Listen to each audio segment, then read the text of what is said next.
حبا تبسموا خيرا تكلموا وجودوا وارحموا كما محمد طريقه الزموا هو المعلم صلوا وسلموا على محمد. أعوذ بالله من الشيطان الرجيم. اقترب للناس حسابهم وهم في غفلة معرضون ما يأتيهم من ذكر من ربهم محدث إلا استمعوه وهم يلعبون لاهية قلوبهم وأسروا النجوى الذين ظلموا هل هذا إلا بشر مثلكم أفتأتون السحر وأنتم تبصرون. Sadaqallahul azim. Teman-teman yang dirahmati Allah Subhanahu wa taala. Rasulullah Shallallahu alaihi wasallam itu salah satu karakternya adalah beliau orang yang murah senyum. Sampai Jarir bin Abdullah, salah seorang sahabat, menyampaikan, setiap kali Nabi melihat saya, Nabi selalu tersenyum. Jadi tidak pernah Nabi bertatapan wajah dengan seorang sahabat kecuali dalam keadaan tersenyum. Jadi Nabi itu murah senyum banget. Orangnya tuh ceria. Dan energi cerianya Nabi itu bikin orang ceria, bikin orang fresh, bikin orang seger gitu, bikin orang happy. Karena Nabi punya energi happy. Padahal hidup Nabi itu susah loh. Bahkan Aisyah tuh pernah bilang, di rumah kami itu terbiasa sebulan itu dapur tidak ada asap sama sekali. Artinya nggak masak dalam sebulan. Bayangin, kalau kita juga mungkin dapur kita nggak berasap, soalnya makannya di restoran ya, makannya di kafe atau di rumah teman. Aku makan ya ke rumah teman, ke kosan-kosan teman, sehingga dapur kita tidak pernah berasap. Sekali-kalinya berasap mungkin masak Indomie, masak kopi gitu ya. Nabi itu hidupnya susah, di rumah tidak ada masakan tapi ceria. Coba lihat, Nabi itu orangnya no hard feeling, orangnya enjoy banget. Yang pernah saya cerita, Nabi lagi buka-buka panci di dapur gitu kan, nggak ada makanan apa-apa pagi, waduh sambal nggak ada, wah jengkol juga nggak ada, nggak ada apa-apa tuh di rumah. Yang kesukaan Nabi, tapi Nabi nggak suka jengkol by the way. Kita mungkin yang suka jengkol, sambal, lalapan kayak gitu. Nggak ada apapun di rumah, nasi aja nggak dimasak sama istrinya. Sehingga ketika Nabi lagi buka-buka panci, Aisyah lewat, Nabi dengan gampang, dengan santai ngomongnya, Aisyah, aku hari ini puasa loh, gitu. Bukan, Aisyah hari ini puasa ya, nggak gitu. Jadi kita mungkin bisa meniru Nabi dalam bahasa, hari ini puasa aja deh, nggak ada makan. Tapi wajahnya sedih, wajahnya nggak rela gitu, mau puasa tuh nggak rela. Kenapa? Kok kamu puasa hari ini? Ya istri nggak masak apa-apa, ya gimana lagi. Nah ini wajahnya nggak rela. Ada juga yang puasa, kenapa kamu puasa hari ini? Nggak masak apa-apa di rumah, soalnya nggak ada istri. Lebih nggak rela lagi kan ya? Jadi puasa terpaksa karena istri nggak masak atau karena nggak ada yang masakin, itu sama tuh. Intinya adalah hidup Nabi itu susah, tapi Nabi enjoy banget. Jadi aura Rasulullah itu happy, aura qanaah, aura syukur nikmat kepada Allah itu kelihatan dari wajahnya yang berseri-seri. Ketemu sahabat, senyum gitu. Kalau kita senyum juga kenapa? Ada maunya, boleh nggak aku makan di rumah kamu, gitu kan? Kalau Nabi mas senyum karena pengen menyebarkan kebaikan. Jadi kata Jarir bin Abdullah, tidaklah saya bertatapan wajah dengan Rasulullah kecuali Rasulullah pasti tersenyum ke arah saya. Jadi Nabi itu orangnya murah senyum. Kalau ada yang semakin belajar sunnah semakin susah senyum, pasti dia nggak ngerti sunnah nih. Belajar hadis sahih. Setelah 10 hadis sahih, nggak bisa senyum melihat orang. Nah, ini bahaya nih. Berarti dia nggak belajar akhlak Nabi. Melihat orang dari ujung rambut sampai ujung kaki, mana nih yang nggak sesuai sunnah nih. Semuanya di absen misalnya. Ini berarti bukan sifat Nabi. Karena Nabi juga bukan hanya tersenyum kepada orang yang sudah baik agamanya, bahkan ke orang yang masih belum paham sama sekali, bahkan kafir. Selama dia tidak menzalimi orang mukmin, maka Nabi tersenyum kepada dia. Jadi kalau Nabi bilang senyummu ke wajah saudaramu maka bagimu adalah sedekah, itu bukan cuma kata-kata, bukan cuma ceramah, tetapi Nabi sendiri juga seperti itu. Ketemu temannya senyum gitu. Teman-teman tahu nggak arti menundukkan pandangan? Ghaddul basar kan istilahnya, menundukkan pandangan. Menundukkan pandangan itu artinya nggak boleh ngelihat ke lawan jenis dengan hawa nafsu.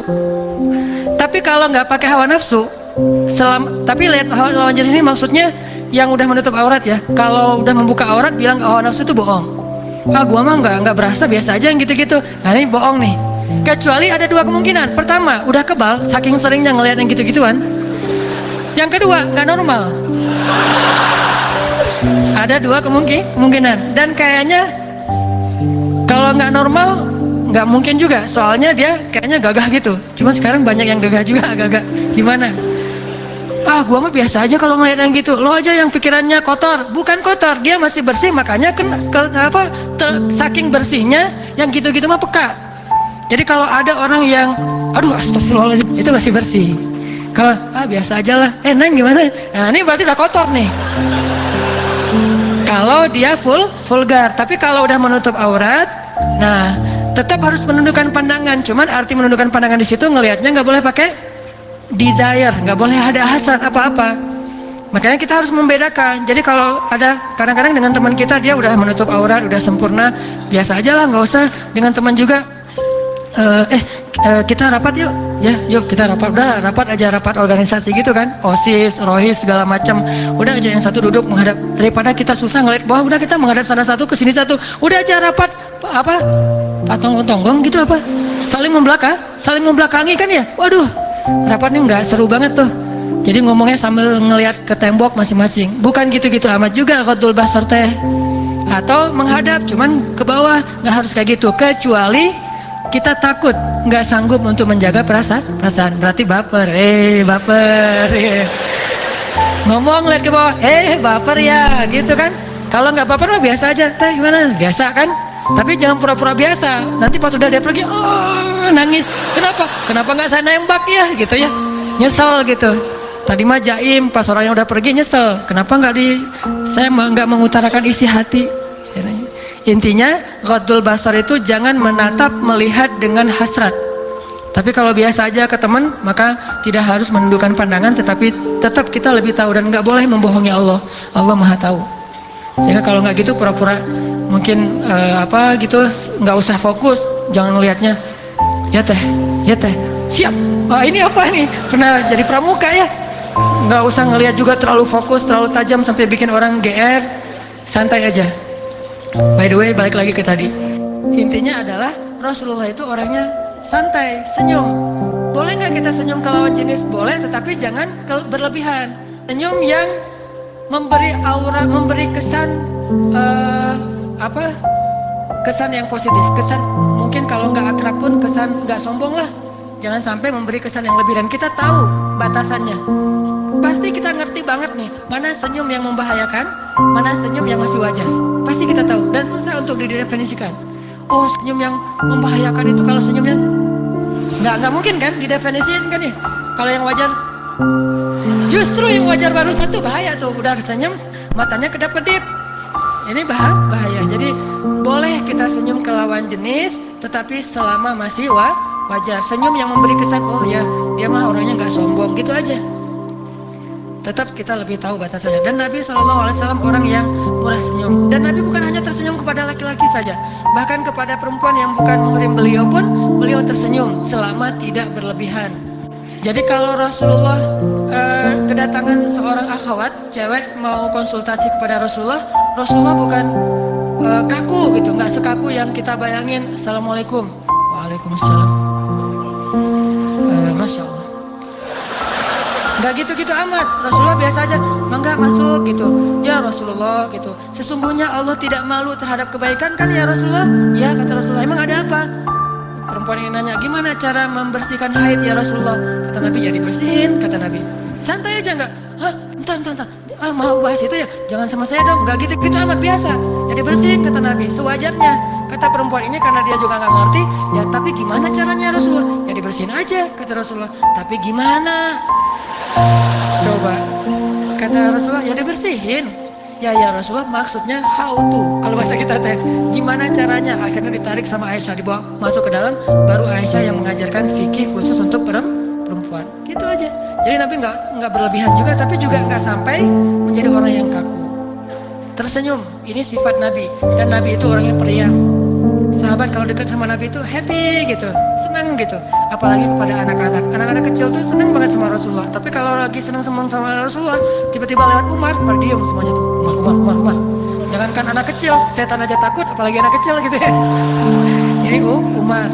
Tapi nggak salah juga sifat Umar, karena ketika nanti Umar jadi khalifah, anak-anak kecil juga pada paham ternyata Umar itu orangnya nggak seserem yang dicitrakan. Tetap aja pada waktu tertentu dia tegas, di waktu yang lain dia orang yang sangat bijak.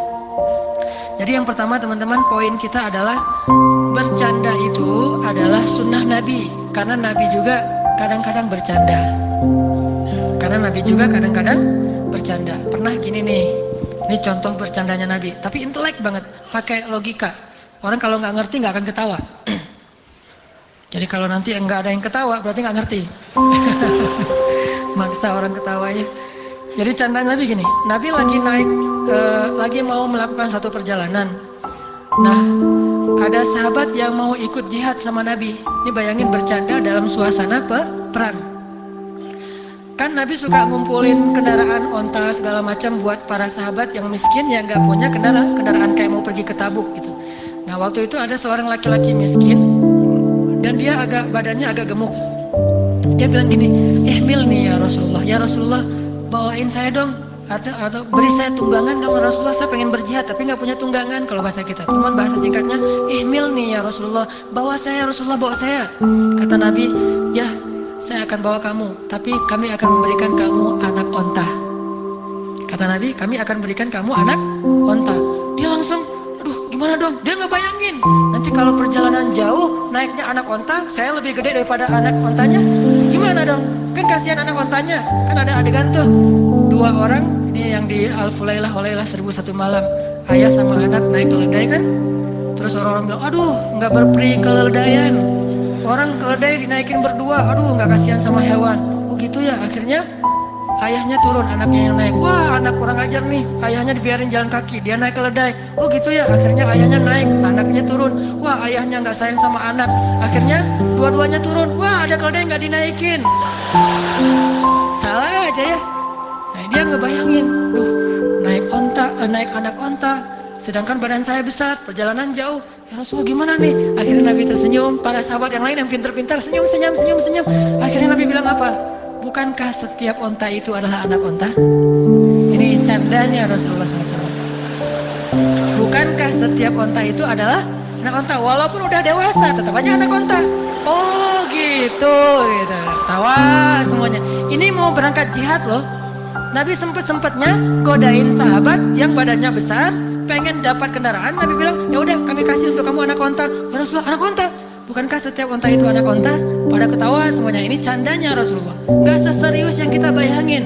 Tetapi kalau waktunya serius, Nabi paling serius. Waktunya nangis, Nabi yang paling menangis dan takut kepada Allah. Intinya harus balance. Sifat Nabi itu sangat tawazun, sangat balance, sangat istimewa, sempurna gitu. Ini candaan Nabi yang pertama. Ada lagi candaan Nabi yang terkenal tuh, sama seorang nenek kan datang kepada Nabi, ya Rasulullah, doakanlah saya supaya masuk surga karena doamu mustajabah. Kata Nabi, tapi nggak ada perempuan, nggak ada nenek-nenek di dalam surga teh. Kata Nabi, gitu ya Rasulullah. Nabi nggak mau membiarkan dia lama-lama, ntar dia putus asa bunuh diri kan. Tapi nggak ada nenek-nenek seperti kamu di dalam surga, kata Nabi. Dan bahasa teks hadisnya, perempuan ini nangis. Ya Rasulullah, astagfirullahaladzim, kemana tuh ya Rasulullah? Gitu, nangis perempuan ini. Sebelum dia nangis hingga gerung, Nabi langsung bilang, soalnya kamu nanti jadi gadis di surga. Wah, ketawa gitu, kayak gitu. Dan itu nggak disebut menggoda nenek-nenek. Biasa aja gitu kan. Wah, Rasulullah godain nenek-nenek, gak cukup dengan yang perawan. Enggak, Rasulullah mah biasa. Dan gak ada niat untuk ngegodain, gak ada hasrat, gak ada apa-apa. Tapi tetap Nabi pengen membahagiakan orang yang datang ke beliau. Gak usah serius-serius amat. Lagi pula Nabi ngelihat orangnya, pasti nenek-nenek ini dekat sama Rasulullah. Makanya Rasulullah bercanda. Kalau baru kenal langsung dicandain kan bahaya tuh. Wah, Rasulullah kayaknya ada hati ini sama saya. GR kan? Daripada si nenek-nenek GR teh, kan kasihan. Udah nenek-nenek GR pula. Jadi dia yang tadi mungkin masih ada waktu seminggu lagi hidup, jadi tinggal sehari lagi gara-gara kegeeran dan gak kecapaian. Ternyata Rasulullah gak gitu-gitu amat. Dia cerita ke temennya, Rasulullah tadi candain gua loh gitu. Gitu, emangnya kenapa kalau dicandain Rasulullah? Ya kan jarang Rasulullah ngodain candain cewek. Saya dicandain loh sama Rasulullah. Kayaknya nih Rasulullah ada hasrat. Kegeeran loh segala macam, kan kasihan. Makanya Nabi tahu ini nenek-nenek ini orang yang dekat dengan beliau. Yang laki-laki tadi mungkin dekat dengan beliau. Jangan ketemu orang candain, kasihan. Gak semua orang boleh dicandain. Makanya Nabi juga termasuk orang yang kadang bercanda tetapi tidak berlebihan, sehingga bisa kita simpulkan bercanda itu adalah sunnah Nabi. Pada dasarnya ya, bercanda itu adalah sunnah Nabi. Orang Islam itu harus serius, tetapi bukan berarti kaku. Kadang juga bercanda. Tapi walaupun dia sunnah Nabi, teman-teman, ada nggak sih etika-etika bercanda yang membuat kita tidak melanggar syariat, tetap berpahala? Kalaupun tidak berpahala, minimal tidak nambah dosa. Ada, Nabi mengajarkannya, dan dalam beberapa cerita juga bisa kita simpulkan. Pertama, bercanda juga harus pakai niat. Ternyata ya, niatnya harus benar dulu. Apa niat yang benar kalau bercanda? Kira-kira apa? Nawaitu bercanda, ya harus gitu? Enggak kan ya? Enggak harus dipakai nawaitu kalau mau bercanda teh. Tar dulu, belum niat. Niat dulu, baru canda gitu. Kita mau ngobrol sama teman lagi nongkrong gitu, mau hari, mau ngacapruk nggak jelas gitu. Tar dulu ya. Nawaitu ngacapruk gitu. Kan nggak ada niatnya kayak gitu ya. Jadi maksud niat di sini adalah kita bercanda itu untuk membahagiakan hati orang lain. Karena Nabi bilang amal yang paling disukai Allah itu adalah sururun tudkhiluhu fi qulubil mu'min, membahagiakan hati seorang mukmin. Kadang-kadang saya ngelihat banyak teman-teman, ini mah kadang-kadang buat teman-teman sendiri aja, lagi capek, lagi lelah bekerja, lagi stres, mungkin lagi banyak masalah, lagi diputusin, lagi nggak dapat, belum diputusin juga, ada yang banyak masalah, akhirnya saya kasih dia hadiah. Hadiahnya bisa dengan posting sesuatu yang lucu tetapi tidak menghina siapapun. Pas dia buka mungkin alhamdulillah jadi dapat seneng gitu, yang tadi mau sedih jadi ketawa. Itu sedekah, nyenengin hati teman kita. Sedekah, kita kirim video-video secara japri, video yang lucu-lucu gitu. Kayak kemarin saya ngeposting misalnya anak yang lagi cukur tiba-tiba ngantuk, dan sebetulnya itu bukan video orang lain. Saya juga dulu suka kayak gitu kan, ayah saya mah tukang syukur. Setiap dicukur pasti saya tidur, dan pas udah bangun tiba-tiba udah gundul. Nah itu kebiasaan saya dulu, dan ternyata ada video yang lucu banget. Akhirnya saya share, sehingga banyak yang komen, alhamdulillah terhibur Ustaz, tadi udah ngantuk, tadi udah malas, tadi udah hampir stres segala macam. Itu namanya membahagiakan hati seorang mukmin. Tetapi dengan syarat jangan bercanda kecuali sesuatu yang masih positif. Jangan sampai menjatuhkan kehormatan orang lain. Makanya kalau kita bilang ada pertama dalam bercanda itu niatnya dilurusin dulu, pengen ngebahagiaan hati temen. Bercanda dengan istri, ngeliat capek hari ini istri, candain. Tapi mencandai istri lebih gampang daripada mencandai teman.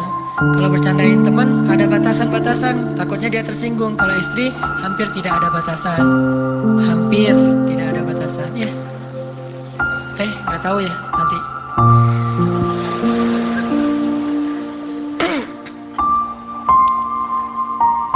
Terus niat bercanda itu apa? Selain menyenangkan hati teman kita, bercanda itu juga dalam Islam salah satu bentuk cara kita refreshing, cara kita mencari hiburan.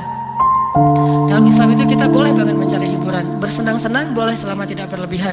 Makanya harus kita tempatkan bahwa bercanda murni mencari hiburan, bukan hidup untuk hiburan, tetapi sekedar untuk menyegarkan suasana hidup kita, waktu kita, tenaga kita, pikiran kita yang tadi mungkin udah agak penat, agak boring. Maka kita cari candaan sedikit, baca kisah lucu, baca SMS lucu, atau nonton sesuatu yang lucu di sosial media, atau ketemu teman yang mungkin dia orangnya renyah. Sekedar gitu aja, jangan berlebihan. Dan saya kira mudah sekali untuk mendapatkan candaan yang seperti ini. Bahagia itu gampang, gak harus cari komik tebal gitu, atau cari novel yang tebal yang benar-benar bisa bikin kita ketawa ngakak-ngakak gitu. Gak perlu, cukup ketemu teman udah bahagia kalau kita bercandanya masih wajar. Sampai kan ada orang yang demi bercanda itu ngumpulin semua yang lucu-lucu. Udah gitu kalau lagi stres dia tonton 5 jam lucu-lucuan aja sampai sakit perut. Ketahuilah, kata para sahabat, aku belum pernah melihat Nabi tertawa terbahak-bahak. Belum pernah melihat Nabi tertawa terbahak-bahak sampai kelihatan langit-langit di dalam mulutnya. Nggak pernah. Nabi kalau ketawa wajar atau tersenyum, tapi bahagia. Ada orang yang kalau belum terpingkal-pingkal belum bahagia, harus terpingkal-pingkal. Justru kalau kayak gitu berarti hidupnya susah. Memberi banyak syarat untuk bahagia, harus terpingkal-pingkal, harus keluar air mata, harus sampai sesak nafas, habis bercanda. Kenapa kamu teh? Ya ketawanya terlalu keras, jadinya akhirnya sesak nafas. Saya juga pernah kayak gitu, gara-gara ketawa terlalu keras, pulang-pulang. Jadi akhirnya nggak bisa ngomong karena berlebihan. Sesuatu yang berlebihan tidak disukai. Makanya bercanda mah sewajarnya aja. Gampang sekali untuk mendapatkan hiburan. Ngelihat anak kecil terhibur, ngelihat anak sendiri terhibur, ngelihat anak orang lain jadi bete ya. Wah udah reunian teman-teman bawa anak, lucu-lucu. Kita malah di ujung, kalian mas semuanya udah punya keluarga, gua tinggal sendiri. Akhirnya pergi cari candaan yang lain. Makanya kalau udah punya keluarga tuh bercanda itu mudah sekali. Pulang ke rumah ngelihat wajah anak kita udah bahagia. Jadi nggak perlu lagi, papa ngapain? Mau ngelihat stand up komedi dulu, kurang bercanda hari ini. Jadi dia mau ngelihat stand up dulu karena hari ini stres banget. Stand up, nggak lucu. Akhirnya cari ustadz siapa yang lucu, misalnya cari ustadznya, aduh kurang lucu. Akhirnya hidupnya susah banget. Ngeliat anak-anaknya ketawa-ketawa dia. Susah banget buat dia bercanda. Nih orangnya kayaknya udah overdosis nih. Overdosis guyon. Kalau udah nggak dikasih yang banyak banget dia nggak berasa. Kayak orang pakai obat-obatan sedikit, nggak berasa. Kayak orang makan. Kan kalau kita jajan di luar tuh suka dikasih pecin banyak tuh ya, sampai 2 sendok pecin. Kalau dikasih sedikit nggak berasa, mang tambahin pecin. Dan ada yang ibu-ibu sama keluarganya lagi makan bakso di dekat di sebelah saya. Nambah ke depan itu bukan nambah kuah, bukan nambah mie, bukan nambah sayur, nambah pecin, bayangin. Padahal yang saya tahu baksonya udah dikasih pecin, kuahnya udah ada pecinnya, gurih pula dengan kaldu. Ditambah lagi pecin dengan si mang 2 sendok. Dia merasa kurang, nambah lagi sendiri, mang nambahin pecin. Begitulah candaan. Ketika kita terbiasa overdosis, hal-hal yang biasa kita nggak akan terhibur. Orang lain ketawa, apaan sih gitu aja ketawa. Nah berarti udah overdosis tuh. Nonton, lucu ya. Dari sebelah mana lucunya? Nggak lucu perasaan gitu. Nonton film misalnya cek toko sebelah gitu, nggak lucu biasa aja. Nah berarti udah overdosis. Ya gitu deh. Lucu nggak sih? Mungkin lucu gitu ya, pura-pura belum nonton. Nah itu aja. Intinya adalah jangan sampai kita memberi syarat candaan saya itu lucu kalau nonton Mr. Bean. Udah nonton Mr. Bean yang paling konyol, udah jahil banget dengan mukanya yang nggak pura-pura nggak bersalah kayak gitu. Ada orang yang lagi dibalut perban kan ya, terus dia gini-gini di sebelahnya, tangan saya mah bebas bisa ngapa-ngapain, kamu mah tangannya kaku gitu kan. Baru dia ketawa terbahak-bahak sendiri. Nggak harus kayak gitu-gitu amat. Mencari hiburan itu mudah. Kadang-kadang mencari hiburan hanya dengan melihat wajah anak kita yang lucu, yang polos, udah terhibur. Alhamdulillah pulang ke rumah ngeliat anak lagi main puzzle, ngeliat anak lagi main boneka-bonekaan atau mobil-mobilan. Adek udah selesai hiburan. Jangan bilang hari ini belum dapat hiburan. Enggak, udah cukup. Berarti kita niat bercanda itu adalah untuk menghibur diri sendiri, bukan menjadikan bercanda itu sebagai aktivitas utama. Jadi teman-teman, ada 2 poin. Pertama, bercanda itu sunnah Rasul, kalau tidak berlebihan. Kedua, niatnya harus benar, bahwa kita pengen ngebahagiain hati teman kita, atau kita pengen sekedar menghibur supaya tidak terlalu kaku dan stres. Kalau itu niatnya, insya Allah bercanda kita itu sudah sesuai dengan sunnah. Poin kedua tadi yang kita bahas, bahwa harusnya bercanda itu bisa jadi hadiah buat teman kita yang lagi galau, lagi sedih, yang susah move on, yang pengen survive dalam satu masalah, dalam satu musibah. Harusnya bercanda itu jadi hadiah. Nabi itu pernah menghadiahkan bercandanya loh sama sahabat. Nama sahabat itu kalau nggak salah Zahid. Jadi Nabi pernah, ceritanya Zahid lagi belanja di pasar. Bukan lagi belanja sih, lagi bantuin tuannya belanja di pasar. Zahid ini kebetulan budak yang harganya sangat murah. Tapi dia orangnya solih, namanya aja Zahid, sangat zuhud. Sedangkan nilai dia di mata orang-orang Arab pada masa itu murah karena dia lemah, bukan budak yang bisa diharapin buat gantiin tuannya berperang. Karena orang dulu mah kalau nggak bisa berperang pakai budak. Sama kayak sekarang misalnya nggak bisa ngeronda, pakai siapa gitu, bayarin gitu ya untuk ngeronda. Dulu mah nggak bisa berperang antar suku, pakai budak dibayar, atau pakai budaknya sendiri yang memang kuat. Zahid mah nggak bisa dipakai untuk berperang, nggak bisa pakai untuk ngegembalain apa-apa, cuma pembantu biasa aja. Kalau ke pasar dipakai di rumah, jadi murah harganya. Suatu hari ketika Zahid sedang di pasar, Nabi datang dari belakang melukin Zahid. Jadi meluknya meluk teman gitu ya, kayak sahabatan gitu. Jadi jangan suuzon ya, melukin teman gitu, dipeluk sama Rasulullah. Kan bahagia banget tuh dapat pelukan dari Rasulullah.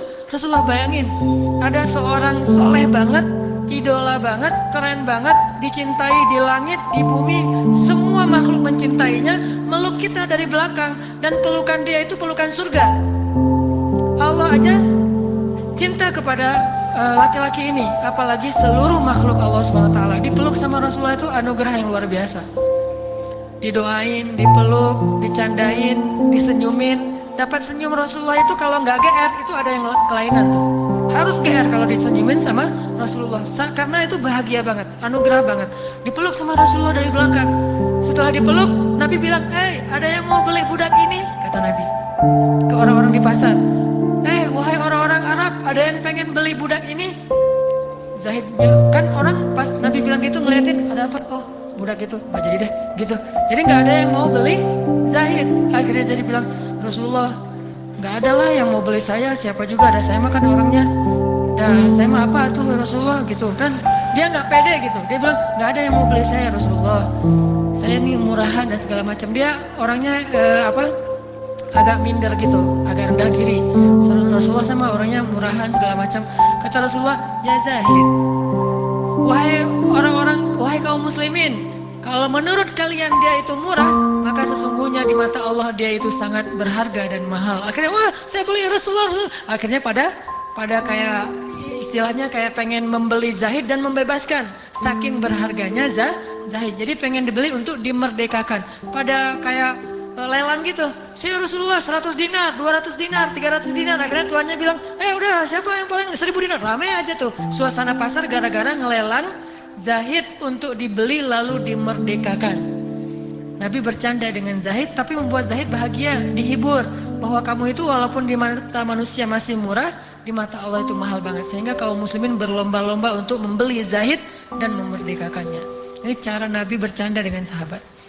Harusnya candaan kita tuh jadi hadiah. Kalau kita nggak bisa ngasih hadiah yang sifatnya materi, kasihlah hadiah dalam bentuk sesuatu yang sururun, menyenangkan hati. Itu canda yang nyunnah, berpahala di sisi Allah Subhanahu Wa Taala. Bahkan bukan cuma berpahala teman-teman. Ahabbul a'mal ilallah, amal yang paling disukai Allah. Salah satu amal sunnah yang paling disukai Allah itu bercanda yang menyenangkan hati orang lain. Itu poin kedua ya. Canda diniatkan untuk hadiah untuk saudara kita atau teman kita. Apalagi yang sedang dapat musibah, tapi jangan berlebihan. Ada orang musibahnya misalnya kematian gitu. Kita candain gitu, mati ya, semua kita juga bakal mati kok, gitu apa? Nggak usah gitu-gitu amat. Apalagi kalau datang kepada kematian nanya, matinya kenapa? Tragis ya, gitu. Ngomongnya serius, kayak empati gitu, tapi bahasanya tuh jelek. Tragis ya meninggalnya ya, sakit ya. Wah, sakaratnya lama nggak sih? Wah, ini mah orang ini sangat kejam ya. Udah orang meninggal tanya sakaratnya lama, sakaratnya gimana, sakitnya apa? Nanya sakitnya apa itu sebetulnya udah, dia kan setiap yang ngelayat pasti ngejelasin meninggalnya kayak gimana, sakitnya apa ya, capek loh. Jadi dia tuh jadi sedih bukan gara-gara kematian, gara-gara yang layat. Kebanyakan yang layat nanya lagi sakitnya apa, nanya lagi sakitnya apa, berapa lama di rumah sakit, biayanya berapa, teringat lagi kan biayanya mahal. Ini berarti tidak menghibur. Menghibur itu mengatakan kayak misalnya Nabi menghibur Asma bintu Umais ketika suami pertamanya meninggal. Asma bintu Umais ini kan perempuan yang nikahin 3 ahli surga ya, Ja'far, Abu Bakar, Ali. Jadi dia pernah menikahi 3 laki-laki, 3-tiganya ahli surga, tapi secara bergantian ya, bukan barengan. Kalau barengan nggak ada dalam Islam. Ke suami sana, nggak ada itu. Yang ada kalau pacaran mungkin ada selingkuh, tapi kalau nikah nggak ada tuh. Pertama Ja'far, kedua Abu Bakar, ketiga Ali. Nah ketika Ja'far meninggal, Asma bintu Umais sedih. Karena dia cinta banget sama Ja'far, dan Ja'far itu first love-nya dia. Walaupun bukan endless love, ada nanti Abu Bakar, ada Ali, tapi first love lah. Dan ketika Nabi datang, Nabi menghibur Asma. Asma, kenapa menangis? Ya Rasulullah, perempuan mana yang tidak menangis ditinggalkan oleh suami seperti Ja'far, kata Asma.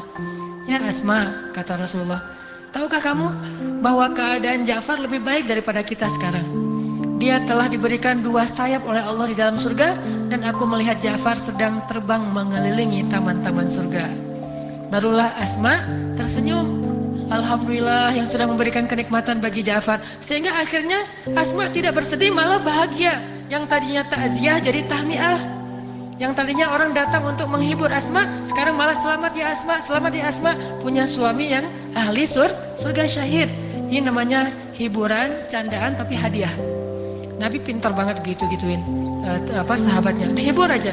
Termasuk ada sahabat yang misalnya yang kayak dulu cerita yang Julaibib, dihibur aja. Pokoknya Nabi itu selalu menyemangati orang dengan candaannya. Ini poin kedua ya. Jadi kalau bercanda kasih hadiah buat teman kita. خيرا تكلموا وجودوا وارحموا كما محمد طريقه الزموا هو المعلم صلوا وسلموا على محمد